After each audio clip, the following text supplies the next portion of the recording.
देवताओं ने समूह बना करके प्रार्थना की मेरे कहने पर, क्योंकि मेरे पास आए थे जब राक्षसों ने अनाचार अत्याचार किया ना, अत्यधिक अनाचार अत्याचार हुआ, तो देवता सुर समूह विनती करी। समूह के साथ देवताओं ने विनती की। जब विनती की तो मैंने कहा क्या बात है? कई बात यह है कि अनाचार अत्याचार कैसे दूर होगा। भगवान शंकर ने कहा, पार्वती जी से कहा, सुनो सुनो, मैंने एक ही सलाह दी कि तुम सब सामूहिक रूप से संगठित हो जाओ। संगठित हो जाओगे, जब प्रार्थना करोगे तो भगवान आएंगे और भगवान ही इस अनाचार अत्याचार को दूर करेंगे। तो भगवान हैं कहां? तो हे पार्वती, मैंने एक रहस्य बताया, तुम्हारे कारण हम आएंगे, चिंता मत करो। तो आप ये तो बताओ कहां आएंगे? कैलाश पर्वत पे आएंगे कि सुमेरु पर्वत पे आएंगे? भगवान ने कहा मणि पर्वत पर आएंगे। अयोध्या में है मणि पर्वत।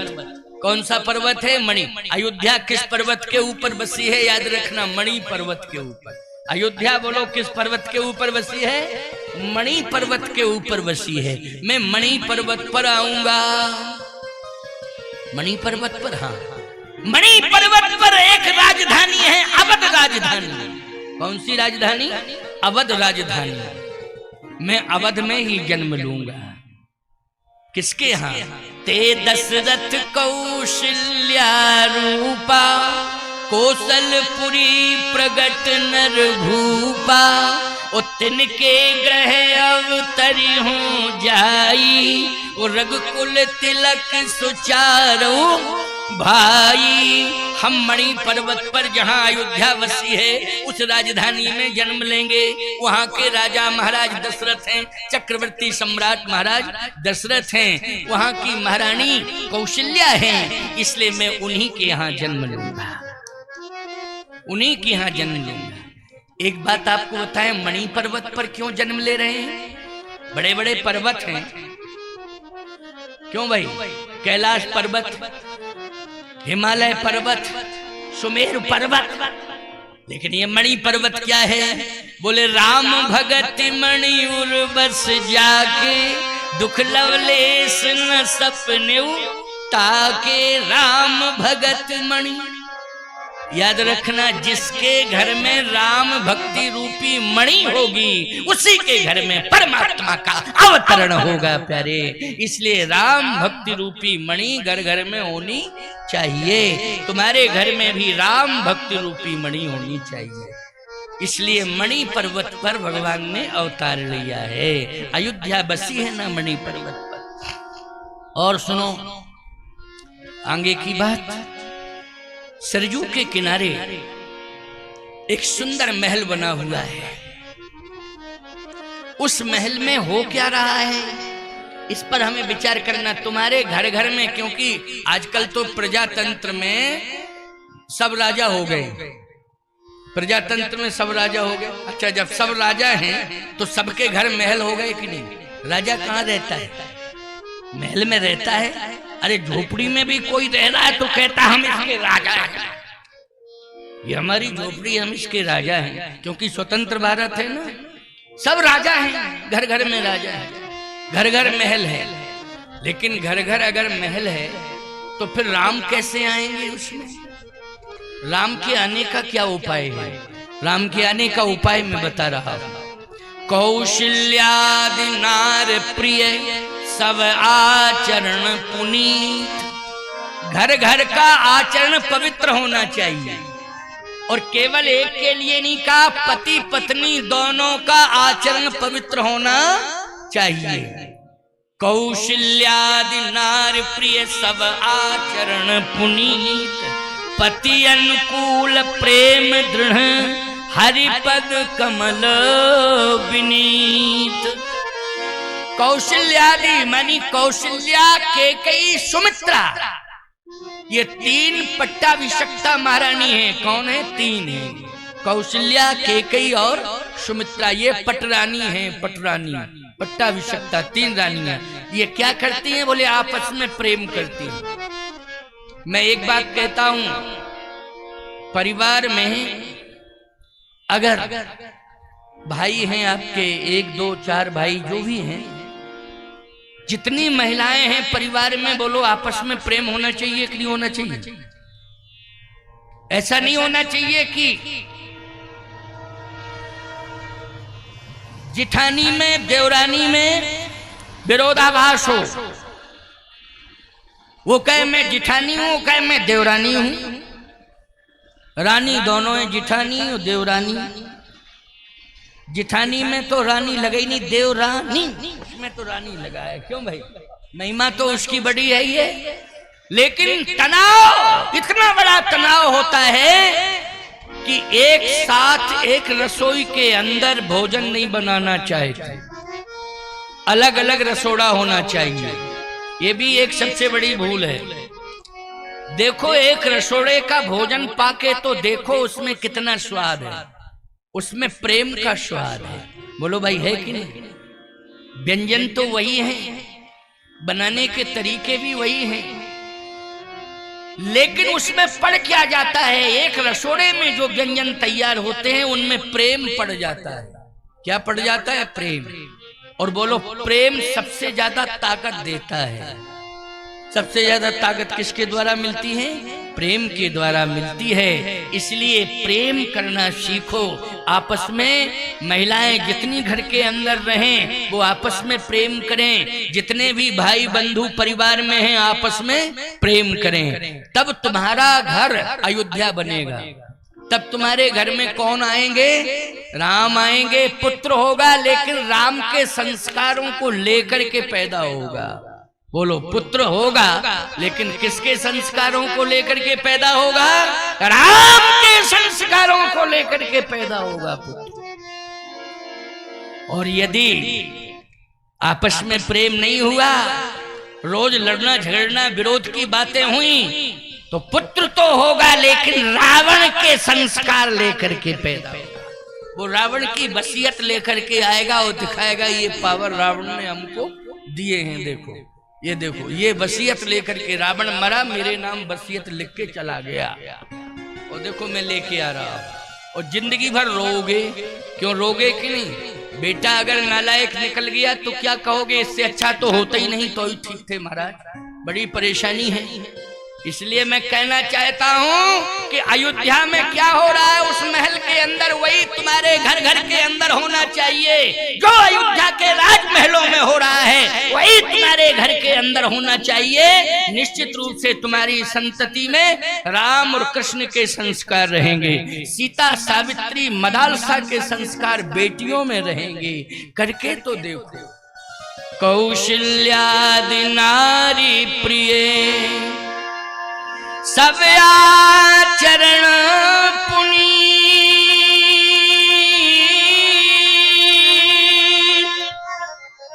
पति अनुकूल प्रेम दृढ़,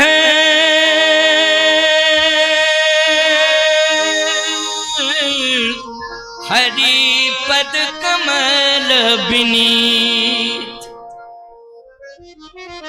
इसलिए शंकर जी ने कहा चिंता मत करना। देखो सुनो ध्यान से, भगवान की वाणी है ये। भगवान ये कह रहे हैं मैं उस परिवार में, उस महल के अंदर जाऊंगा, वहीं जन्म लूंगा, वहीं अवतरण होगा मेरा। देवताओं ने कहा महाराज हम पुष्पों की वर्षा करेंगे और आपका दर्शन करने के लिए भी अयोध्या आएंगे। महात्माओं ने कहा हम सब तीर्थ छोड़ करके अयोध्या पहुंचेंगे आपके दर्शन के लिए। नदियों ने भी कहा कि जितनी भी नदियां हैं सरयू में सम्मिलित हो जाएंगी जब आपका जन्म होगा, जब आपका अवतरण होगा। तो नदियां कह रही हैं हम सब सरयू में पहुंच जाएंगे। पर्वत कह रहे हैं हम सब मणि पर्वत बन समाहित हो जाएंगे, क्योंकि मणि पर्वत पर अयोध्या बसी हुई है। जितने भी संत हैं वो कहते चाहे हम बड़े बड़े तीर्थ में क्यों ना रह रहे हो, लेकिन सब संत तीर्थ छोड़ करके कहां पहुंच जाएंगे? अयोध्या पहुंच जाएंगे। प्रभु आपका स्वागत करेंगे, आप पधारिएगा पधारिएगा। भगवान कह करके मौन हो गए। क्या मौन हो गए? भगवान कह करके बस इतना कहा, इसके बाद मौन हो गए। जाओ। पहुंचे सुर समूह विनती करी, पहुंचे निज निज धाम, अपने अपने धाम चले गए। यहां क्या हुआ? अयोध्या में अयोध्या में तो तैयारी होने लगी, क्या बोले, सगुन ही सगुन। अच्छा एक बात बताओ भाई, सगुन तो तब हुए हैं जब राम जी के आने का समाचार सुना कि अब आने वाले हैं, प्रभु आने वाले हैं, प्रकट होने वाले हैं, तब सगुन। लेकिन इसके पहले राजा की क्या कंडीशन हो गई, 60,000 साल की उम्र बीत गई। भगवान ने जब कहा 60,000 साल इसके बाद बीत गए, और 60,000 साल बीत गए फिर भी नहीं आए प्रभु। देवताओं ने कहा कह तो दिया था आएंगे, लेकिन अभी तक नहीं आए। तो दूसरा देवता बोला राजा तो बूढ़ा हो गया, आप क्या आएंगे, आना होता तो आ जाते, अब तो बूढ़ा ही हो गया 60,000 साल का, अब लगता है कि अब आने के चांस खत्म। भगवान भूल गए, कहा प्रार्थना करो प्रार्थना करो। शंकर जी ने कहा कि प्रार्थना आप खूब करते रहो, नहीं आएंगे। राजा ही भूल कर रहा है। राजा क्या भूल कर रहा है, भूल तुम लोग नहीं कर रहे हो, भूल तो राजा कर रहा है। क्या भूल कर रहा है, बोले पुत्र नहीं होना है, परमात्मा को पुत्र बन के आना है। तो परमात्मा तब मिलता है जब पहले गुरु की शरण स्वीकार की जाती है। गुरु की शरण और गुरु की कृपा, गुरु का आशीर्वाद जब मिल जाता है तब परमात्मा आता है। बोलो भाई, परमात्मा मिलता कब है, जल्दी बोलो। डायरेक्ट नहीं मिलता है परमात्मा, परमात्मा गुरु के माध्यम से मिलता है। बोलो यही मिलने का सिस्टम है कि नहीं। किसके माध्यम से मिलता है परमात्मा, गुरु के माध्यम से। बिना गुरु के परमात्मा मिल ही नहीं सकता है। तो फिर गुरु तो अयोध्या में रहते हैं। बोले याद रखना, गुरुदेव के पास स्वयं चल के जाना पड़ता है। कुछ लेना है तो चल के जाओ, क्यों भाई, लेना है तो चल के जाओ।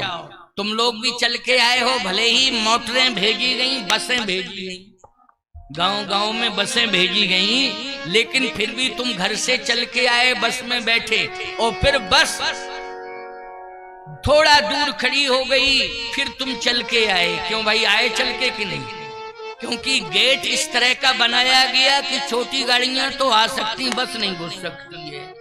अच्छा किया है, नहीं तो बसें यहीं खड़ी हो जाती है नहीं यही जगह ही नहीं बचती है। लेकिन देखो चल के आए हो, आहा, चल करके आए हो, ये बहुत बड़ी बात है। संत मिलन को जाइए, तज माया अभिमान। संत से मिलने के लिए जाओ तो माया का, अभिमान का त्याग कर दो। माया के भी तुम त्यागी तो कर रहे हो। क्यों भाई, यहाँ स्टाल लग गया राम कथा सहयोग का है, कुछ ना कुछ दोगे ही। तो ये माया तुम भगवान के कार्य में समर्पित कर रहे हो, ये सार्थक है। ये धन तुम्हारा आज सार्थक होगा कि तुम भगवान की कथा संपन्न हो जाए, इसके लिए खर्च कर रहे हो। यही माया की सार्थकता है। और नहीं तो आजकल माया परेशान कर रही है, इतना परेशान कर रही है कि माया घर में है तो पुत्र लड़ रहा है हमको दो, क्यों हमको दो। और चोर इंतजार कर रहे हैं कि कब घर में घुसने का मौका दो।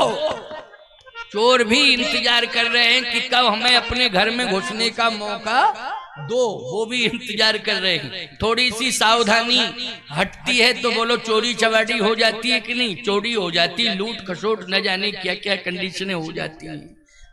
संतान पैदा होती है, होश में आते ही अधिकारों की मांग करती है।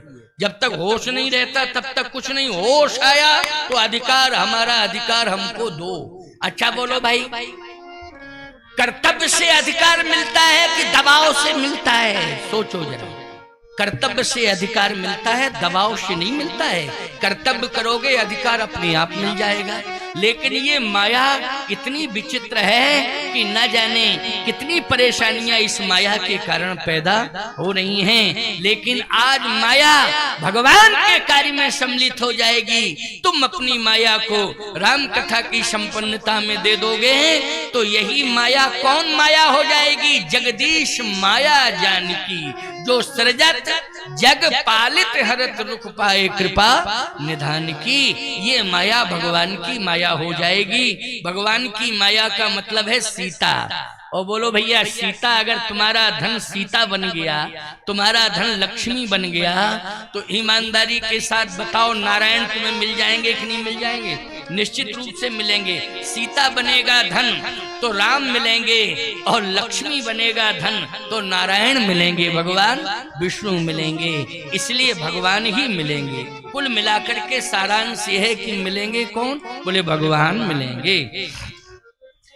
आइए गुरु के पास जाना पड़ेगा, स्वयं चल के जाना पड़ेगा। देवताओं ने कहा उम्र तो 60,000 साल की हो गई, अब तो मुश्किल है आना भगवान का, कहां आएंगे, अब तो उम्र ही राजा की 60,000 साल की। लेकिन प्यारे, अंतिम श्वास निकलने के पहले भी भगवान आ सकता है। बोलो भाई, आ सकता है कि नहीं? अंतिम श्वास निकल रही हो, इसके पहले भी वो आ सकता, उसमें क्षमता है कि नहीं? उम्र से उसका कोई लेना देना नहीं कि तुम 60 साल के हो गए हो, कि तुम 70 साल के हो गए हो, कि तुम 80 साल के हो गए हो, इससे कोई मतलब नहीं। भगवान तो अंतिम श्वास निकलने के पहले भी आ सकता है। यह है भगवान का पावर।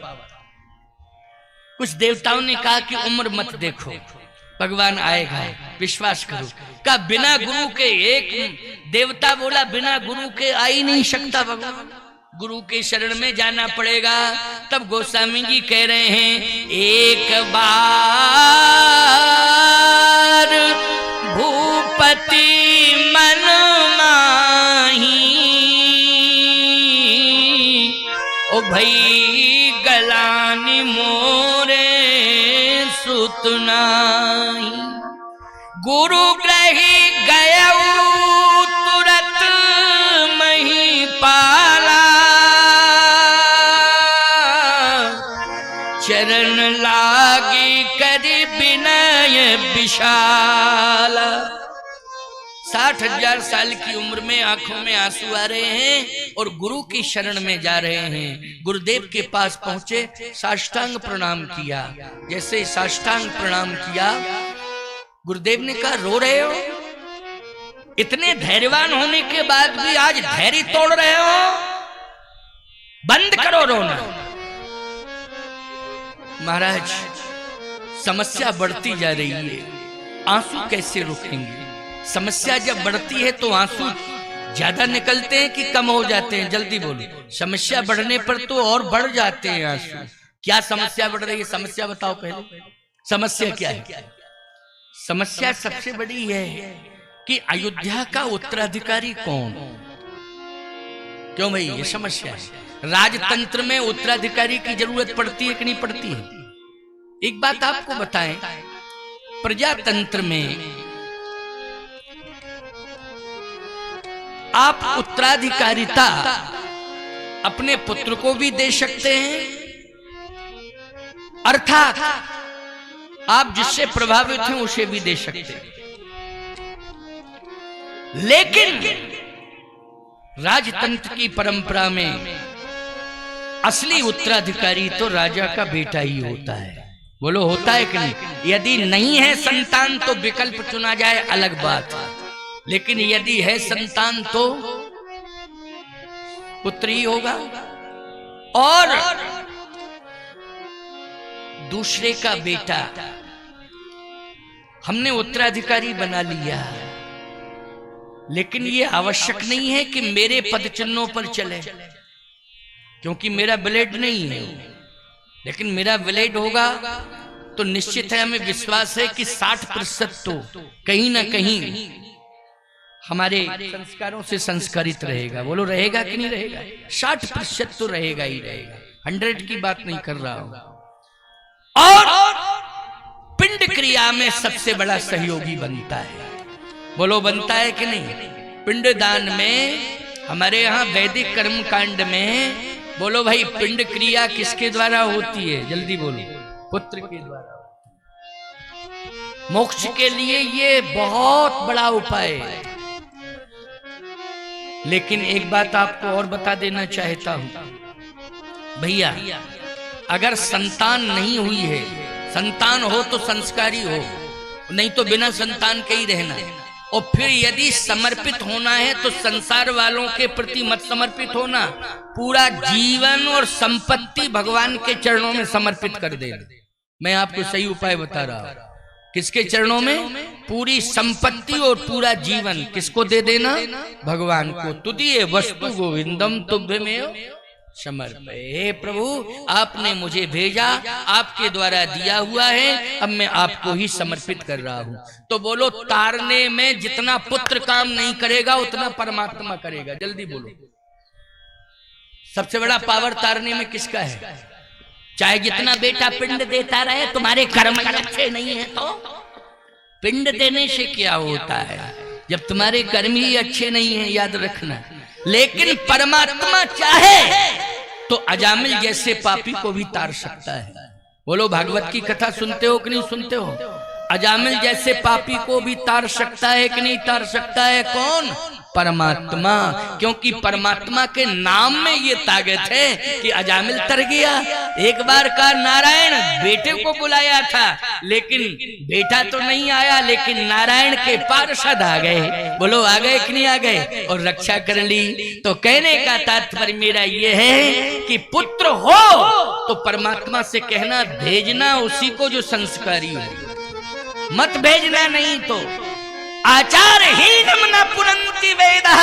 आचारहीन मनुष्य को वेद भगवान स्वीकार नहीं करते हैं, भगवान स्वीकार नहीं करते हैं। इसलिए आचरणवान संतान देना। और नहीं तो प्रभु, हम आपकी शरण में हैं, जो कुछ भी मेरे पास है वो आपको मैं समर्पित कर रहा हूं। यही भाव होना चाहिए। तो आज महाराज दशरथ ने कहा, महाराज आज मैं आपकी शरण में आया हूं, या तो पुत्र हो, और पुत्र हो तो संस्कारी हो, वरना मैं आपकी शरण में आया हूं, सब कुछ आपके चरणों में ही अब समर्पित कर रहा हूं। ये मेरी अंतिम इच्छा है, अब इसके बाद कोई इच्छा नहीं है। वशिष्ठ जी ने कहा, सुनो दशरथ,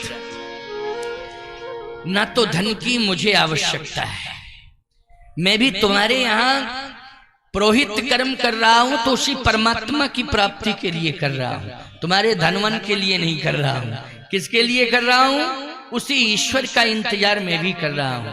लेकिन मैं इस बात पर विश्वस्त हूं कि भगवान ने अगर वचन दिया था, जन दर्पा मुनि शुद्ध सुरेशा, तुम्हें लाग धरी हो नर भेषा, तो वो आएगा जरूर। लेकिन अभी तक क्यों नहीं आया? अभी तक इसलिए नहीं आया कि कोई जिज्ञासु नहीं आया मेरे पास। अब तुम जिज्ञासा लेकर के आए हो, अब वो कन्फर्म में आएगा आएगा आएगा। तो महाराज कब आएगा? बोले, मैं यज्ञ कराऊंगा, यज्ञ जैसे ही पूरा होगा वैसे ही वो आएगा।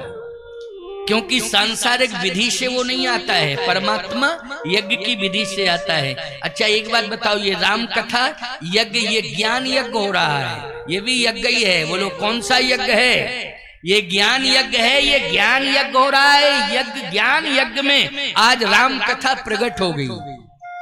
यज्ञ होगा तो राम भी प्रकट हो जाएगा, चिंता मत करो। यज्ञ की विधि से आएगा। तो महाराज यज्ञ कब होगा? का यज्ञ का मुहूर्त देखता हूं। यज्ञ का मुहूर्त याद रखना, यज्ञ का मुहूर्त, राम के आने का मुहूर्त कौन सा मुहूर्त है? जोग लगन ग्रही बार तिथि। बोलो भाई, प्रमाण है ये रामायण का। यज्ञ का मुहूर्त क्या है? उसके आने का मुहूर्त क्या है? जोग लगन ग्रही बार तिथि, सकल भय अनुकूल, चर और अचर हर्ष जुत, राम जन्म सुख मूल। इसलिए मैं यज्ञ करा रहा हूं। यज्ञ की तैयारी होने लगी। श्रृंगेर सही वशिष्ठ बुलावा, पुत्र काम शुभ जग करावा, भगत सहित मुनि आहुति दीने, प्रगटे अग्नि चरु कर लीने, जो वशिष्ठ कछु हृदय विचारा, सकल काज भासिद्ध तुम्हारा, यह हबि बांट देहु नृप जाई, और जथा जोग यही भाग बनाई। ये हविष्यान अग्निदेव ने कहा ये प्रसाद जाओ महारानियों में बांट दो। वशिष्ठ जी ने जो तुम्हें वचन दिया वो वचन पूर्ण होगा, क्योंकि गुरु की वाणी कभी असत्य नहीं होती है, गुरु वाणी सत्य ही होती है। इसलिए चिंता मत करना, गुरुदेव ने अगर वचन दे दिया है, आशीर्वाद मिल गया है, अवश्य ही सफल होगा। जाओ ये प्रसाद बांटाओ। अब वो प्रसाद क्या था? खीर थी। जैसे प्रसाद में कल केले बटे थे, क्यों केले थे ना, कल फल में केले थे, बदल बदल करके प्रसाद बढ़ता। आज भी बहुत केले आ गए, केले ही बंटवाओ। जब केले ही आ गए बटने दो, प्रसाद है वो तो कुछ भी मिल जाए, प्रसाद मानी प्रसाद होता है। लेकिन यहाँ रानियों को कौन सा प्रसाद मिलने जा रहा है? खीर। खीर खीर समझ रहे हो ना? तुम्हारे यहाँ खीर बनती तो चावल का प्रयोग होता होगा। वैसे तो आजकल खीर तमाम प्रकार से लोग बनाते हैं, साबूदाने की भी खीर बना लेते हैं, मखाने की भी खीर बना लेते हैं, लेकिन खीर, असली खीर याद रखना, चावल से ही बनती है। बोलो बनती है कि नहीं? आइटम कुछ भी डाल लो। बहुत से लोग तो कहते महाराज खीर बनावे, हम काहे की? बोले लौकी की खीर। उनका लौकी की खीर कैसे बनेगी? बोले लौकी को, लौकी लौकी होती ना, लौकी फल होता ना, बोले महाराज उसको यूं यूं यूं यूं किसेंगे, फिर उसको दूध में डाल देंगे, खीर बन जाएगी। हमने कहा इसका मतलब है तुम लौकी का जनाजा ही निकाल दोगे रगड़ रगड़ के। क्यों भाई? इतना खीर बनाओगे तो रगड़ना पड़ेगा ना उसको। हमने कहा ऐसी खीर क्यों खिला? महाराज बहुत टेस्टी होती है। हमने कहा हमको नहीं चाहिए टेस्ट, किसी को रगड़ा जाए हमें टेस्ट मिले। क्यों भाई? कोई रगड़ रहा हो तुम टेस्ट लो, तो इससे क्या मतलब?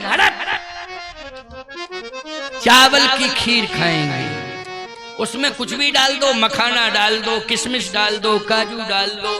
क्यों भाई? कोई भी मेवा, पंच मेवा डाल दो, लेकिन मुख्य रूप से किसका प्रयोग होगा? चावल का।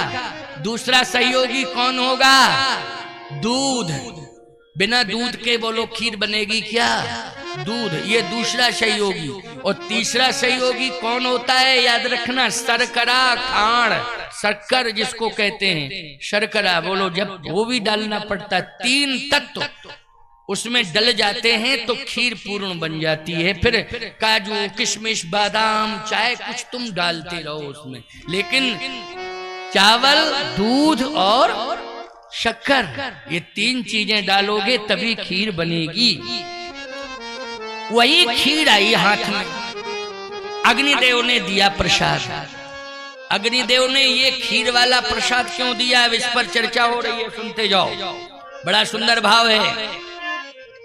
खीर, इसमें चावल दिखाई दे रहा है, इसमें दूध दिखाई दे रहा है, इसमें शक्कर पड़ी है, इसका मतलब मिठास भी होगी। अनुभव किया जा रहा, अभी खाया नहीं है, लेकिन दो तो चीजें दिखाई दे रही हैं, तीसरी चीज दिखाई नहीं दे रही, लेकिन सत्य है, त्रिवेणी है। जैसे प्रयाग में दो ही दिखाई देती है, गंगा जी और यमुना जी, लेकिन ये कन्फर्म है सरस्वती है।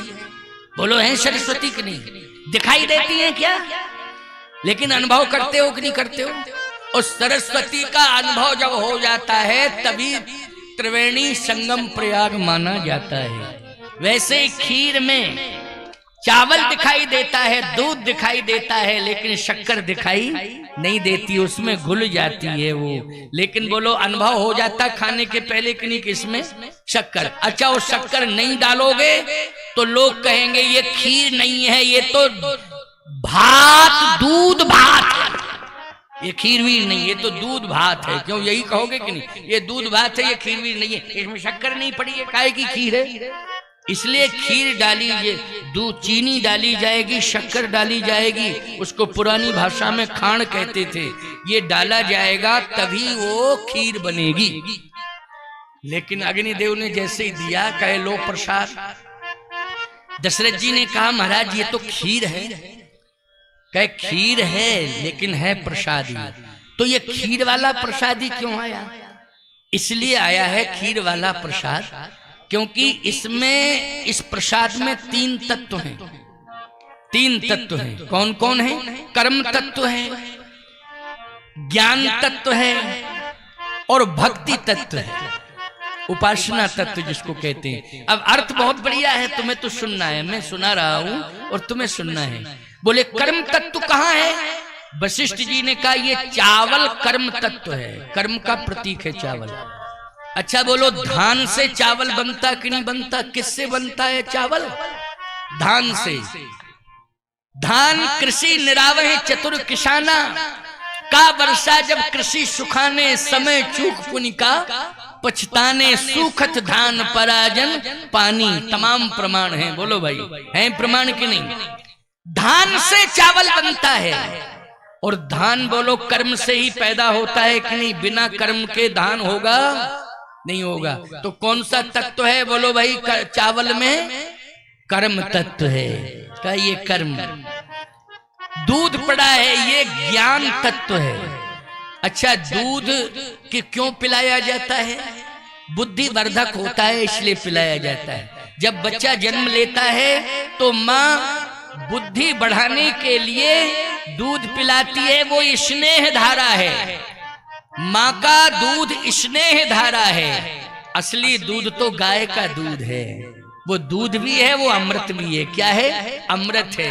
माँ का दूध तो स्नेह की धारा है, वो स्नेह धारा मानी प्रेम की धारा है। बोलो बेटे के लिए ही वो धारा निकलती है, इसके बाद बोलो भाई केवल पुत्र के लिए, इसलिए उसको स्नेह धारा कहा गया है। लेकिन असली दूध कौन है? जल्दी बोलो, गौ माता का दूध है। इसलिए जब भी देवी देवताओं के लिए खीर बनाई जाती है तो भैंस का दूध प्रयोग में नहीं लाया जाता है, गौ माता का दूध ही प्रयोग में लाया जाता, भैंस का नहीं। और जबरदस्ती तुम भैंस का डाल दो तो क्या करोगे? लेकिन नहीं, गाय माता का दूध होना चाहिए। तो गाय का दूध क्या है? बोले अमृत भी है और दूध भी है। तो ये बुद्धि वर्धक है, ज्ञान का प्रतीक है। दूध किसका प्रतीक हो गया? जल्दी बोलो, ज्ञान का प्रतीक हो गया।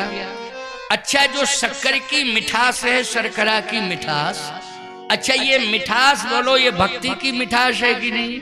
इसमें क्या है? भक्ति कैसी लगती है? अच्छा बोलो, जो भक्ति करते हैं ईमानदारी से बताओ, वहां पर मिठास का अनुभव होता है कि नहीं होता? जो भक्ति करने वाले भक्त बोलते हैं, कहते वाणी बड़ी मीठी है, वाणी बोलने से ही अनुभव हो जाता। क्या तुमने चाटी है वाणी? क्यों भाई कि तुम कह रहे हो मीठी है, लेकिन बोलने से ही एहसास हो गया नहीं हो गया? क्या हो गया कि बड़ी मीठी है। वाणी कैसी है? बोले मीठी है। क्यों? जो सज्जन होते हैं, जो भक्त होते हैं, जिनके हृदय में भक्ति होती है, उनकी वाणी जब भी निकलती है उसमें मिठास का अनुभव होता है। इसलिए भक्ति की मिठास, ये उपासना की मिठास।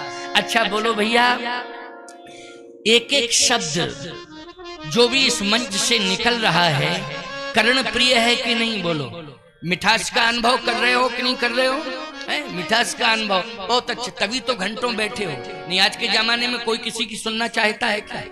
खूब कहो हमारी सुन के जाओ, भी फुर्सत नहीं है, बाद में सुनेंगे, बाद में सुनेंगे। यहाँ 3-3 घंटे बैठ के सुनते हो, 12 बजे आ जाते हो, 4 बजे जाते हो, कितने घंटे होता है? 4 घंटे पूरा यहाँ व्यतीत करते हो तुम सब। 12 से 4 का सिस्टम चला रहा है। 4 बजे बैठ जाते हो, पहले हनुमान चालीसा उसकी मिठास कान में पड़ती, फिर भजनों की मिठास कान में पड़ती, फिर वेद मंत्रों से पूजन होता है, वो मिठास कान में पड़ती है, फिर कथा का प्रसारण होता है, वो मिठास कान में पड़ती है। बोलो मिठास ही मिठास का अनुभव होता है कि नहीं?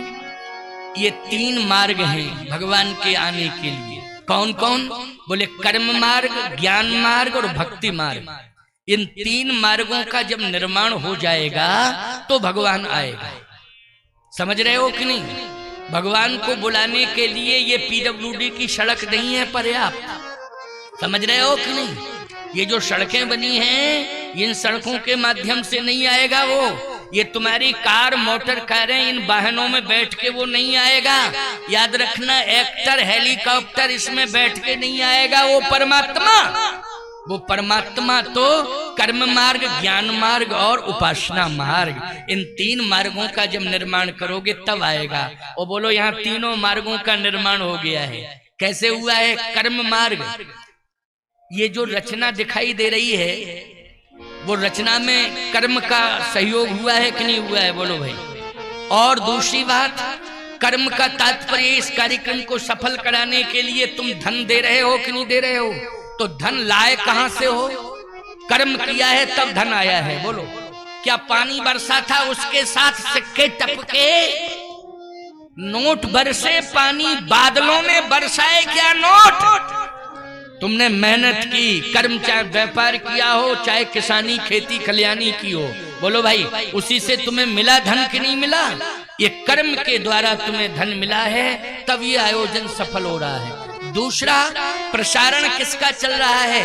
ज्ञान का चल रहा है। ये वेद भगवान की वाणी, ये ग्रंथ की वाणी सुन रहे हो, बोलो ये ज्ञान मार्ग है कि नहीं? ये ज्ञान मार्ग है। मुक्त हस्त से दान देना, संगतिकरण, देव पूजन, दानेशु, ये तीनों एक साथ चल रहे हैं। देवता का पूजन, चरण पादुकाओं का पूजन हुआ, ये देव पूजन है। संगतिकरण, सत्संग सुन रहे हो आप। दानेशु, आप दान कर रहे हो। दान करना मानी कर्म मार्ग का निर्माण करना है। कथा श्रवण करना ये ज्ञान मार्ग का तात्पर्य है, और उस ज्ञान को हृदय में हृदयस्थ करके उस पर चल जाना, ये भक्ति मार्ग है प्यारे। यही उपासना मार्ग है कि हम उस पर चल रहे हैं। बोलो, यही भक्ति है कि नहीं? इसलिए तीनों मार्गों का यहाँ पर प्रस्फुटन हो रहा है। ये तीन मार्ग यहाँ कथा के द्वारा, कर्म, ज्ञान और उपासना अर्थात भक्ति, इन तीनों मार्ग। अब भगवान क्यों नहीं आएंगे? अभी भगवान आने वाले हैं। का पहले खीर को बांट दो, प्रसाद वितरण हो जाए, और तीनों महारानियों में प्रसाद बांटना।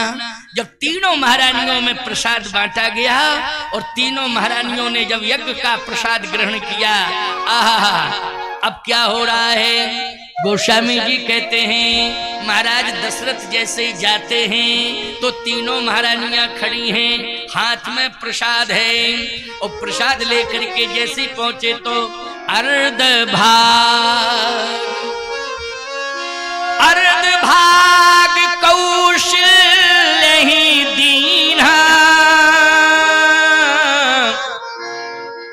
आधा भाग कौशल्या जी को दिया। 1/2 प्रसाद का आधा भाग किसको मिल गया? कौशल्या जी को। उभय भाग आधे पुण्य कीना, आधे में से आधा किया। फिर केकई कह सो नृप दयऊ, केकई जी को आधे में से आधा करके दिया। केकई जी थोड़ा नाराज हो गई। केकई जी नाराज क्यों हुई? कारण है, केकई जी सुन रही थी कि जब अग्निदेव ने कहा था कि ये प्रसाद जो है बांट दो, किसमें बांटो? महारानियों में बांटो। तो ये कहा था जथा जोग जही भाग बनाई, यह हवि बांट देव नृप जाई जथा जोग। तो जथा जोग में 3 भाग होने चाहिए। 3 भाग जथा जोग का तो यही अर्थ है, लेकिन नहीं, आधा भाग कौशल्या जी को दे दिया। आधे में से आधा किया तो केकई जी को दिया। अब जैसे केकई जी को दिया तो केकई जी थोड़ी नाराज हो गई। दशरथ जी ने कहा, नाराज क्यों हो रही हो? कहे इसलिए कि सिस्टम से आप क्यों नहीं बांट रहे?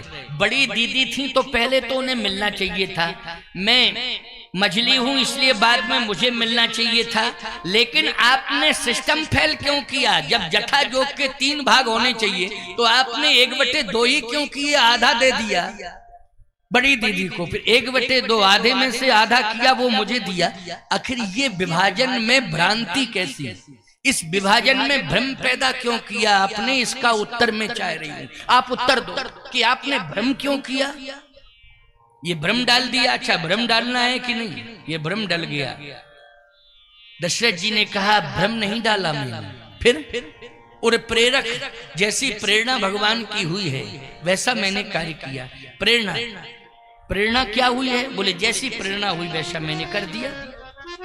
कौशल्या जी ने तुरंत बात को संभाल लिया। देखो माताओं, बात अगर घर में बिगड़ रही है तो नारी अगर उदार हो जाए तो निश्चित रूप से परिवार का बिगड़ता हुआ संतुलन बन जाएगा। ये नारी की सोच के कारण। किसके कारण? सोच के कारण। क्या? कौशल्या जी ने तुरंत कहा, नहीं नहीं नहीं, तुम भ्रमित हो रही हो बहन, ये जो मुझे मिला है ये भी तेरा ही है। ये तेरा खीर प्रसाद तेरा है, पात्र बदला हुआ है। पात्र बदला है लेकिन प्रसाद तेरा है। जैसे मान लो आपके पास पात्र नहीं है या प्रसाद ज्यादा है पात्र छोटा है, तो बगल वाले की मदद लोगे कि नहीं? भैया तुम्हारे पास हो तो जरा दे दो, थोड़ा प्रसाद ज्यादा है उसमें रख लूं, दे दो जरा, तो मदद लोगे कि नहीं? बोलो, बड़े बगल वाले की मदद लोगे कि नहीं? ऐसे ही समझाया है कौशल्या जी ने कि प्रसाद ज्यादा था इसलिए पात्र में बन गई हूं, प्रसाद तेरा ही है, पात्र में हूं, ये तेरा ही है, मेरे हाथ में है लेकिन है तेरा, अधिकार तेरा है। अच्छा बोलो, इस शब्द ने ही हृदय परिवर्तन कर दिया कि नहीं कर दिया? हृदय परिवर्तन शब्द ने कर दिया। इसलिए मैं कहता हूं कि पहले हृदय परिवर्तन के लिए शब्द निकालना, सोच समझ के शब्द निकालना बहुत आवश्यक है। शब्द ही गलत निकलते हैं तो संघर्ष की भूमि का निर्माण हो जाता है। गलत शब्दों के कारण संघर्ष की भूमि का निर्माण होता है। इसलिए शब्दों पर नियंत्रण होना चाहिए, शब्दों पर हमेशा नियंत्रण बना के चलो। और बोलो भाई, यहाँ शब्द बोध सिखाया जा रहा है कि नहीं? कैसे बोलना चाहिए, कैसे चलना चाहिए, ये सत्संग का यही तो लाभ है। ये पाठशाला में नहीं पढ़ाया जाएगा, ये तो आध्यात्मिक पाठशाला का विषय है जो मैं आज प्रसारित कर रहा हूँ। इसलिए ध्यान से सुनो, कौशल्या जी ने बिगड़ी हुई बात को संभाल लिया, कहा कि मैं तो पात्र हूं लेकिन प्रसाद पर तेरा ही अधिकार है बहन, कुछ कहने की जरूरत नहीं है। तो आंखों में आंसू आ गए केकई के।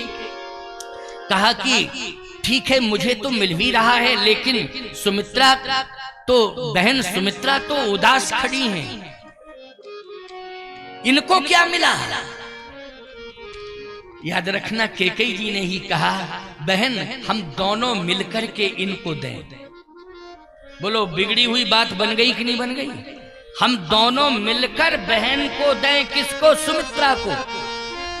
धैर्य का फल कितना मीठा होता है कि दोनों मिलकर के दे रहे हैं, डबल भाग मिल रहा है। कौशल्या और केकई मिलकर सुमित्रा जी को दे रहे हैं। बोलो, धीरज का फल मीठा होता है कि नहीं होता है?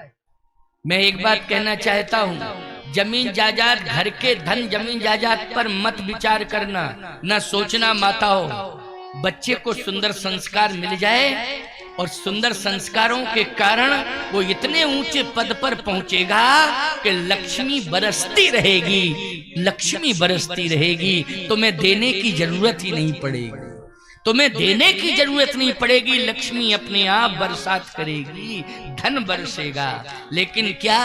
संघर्ष से नहीं, सन्मति से। बोलो, ये लक्ष्मी कब बरसती है? सन्मति से बरसती है, संघर्ष से नहीं, झगड़ा से नहीं, सन्मति से। इसलिए सबको सन्मति दे भगवान। ये शब्द कितना महत्वपूर्ण है, सबको सन्मति दे भगवान। सब में सन्मति, आज सन्मति के कारण ही भगवान आ रहे हैं। देखो, हमारे रामलला भी आ गए हैं ना, है ना, क्योंकि रामलला का जन्म होना है इसलिए रामलला भी आ गए हैं। वो तो समय हो गया तो आ ही जाएंगे, है ना। जोग लगन ग्रहीवार तिथि सकल भय अनुकूल, चर अचर हर्ष जुत राम जन्म सुख मूल। केकई कह सो नृप दयऊ, रहे सुभय भाग पुण्य भयऊ। कौशल्या के कई हाथ धर, दीन सुमित्र ही मन प्रसन्न कर। प्रसन्न मन से सुमित्रा जी को भी प्रसाद मिल गया। अब जैसे ही प्रसाद मिला, आहा, आनंद ही आनंद है। जोग लगन ग्रहीवार तिथि सकल भय अनुकूल, और चर और अचर हर्ष जुत राम जन्म सुख मूल।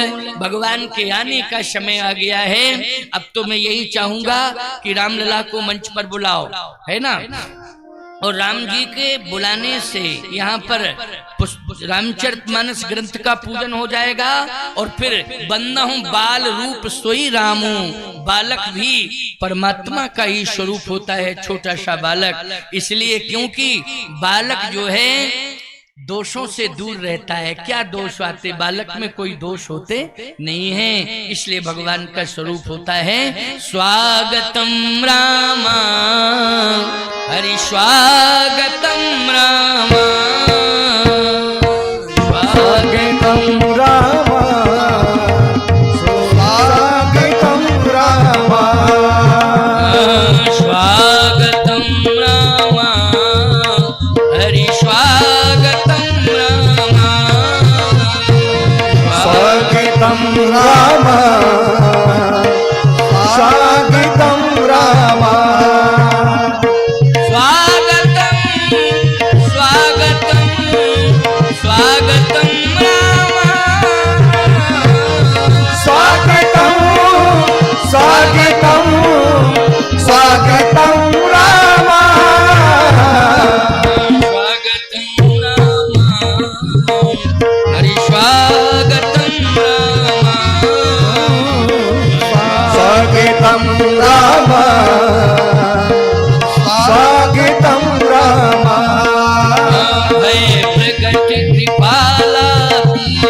सुवासी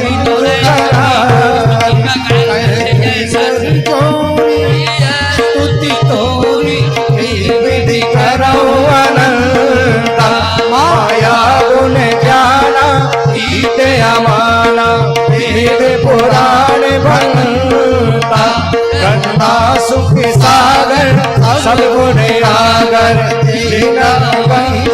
संता सोमा में तिलागी जन अनुरागी हृदय भयोसी गंगा ब्रह्मांड निकाया निर्मित माया रोमे रोमे वृद्धि भेद गए मयूर सुवासी जय उपहासी सुनद धीर मति धीर न रहे उपजा जब गाना अब मुस्काना चरित बहुत विधि कीर जय कह कथा सुहाई मात बुझाई जय प्रकार सुत प्रेम लय माता पुनि डोली सोमति डोली अजहु तात रूपा की जय शिशु लीला अति प्रिय शीला यह सुख परम अनूपा सुनि बचन सुजाना रोदन ठाना होए बालक सुर भूपा यह चरित जिगावै हरि पद पावन तेना परहि भव कूपा यह चरित जिगावै हरि पद पावन तेना परहि भव कूपा विप्रधेन सुर संत हित लीन मनुज अवतार निजीक्षा निर्मित तनु माया गुण गोपाल। बोलिए रामलला सरकार की जय।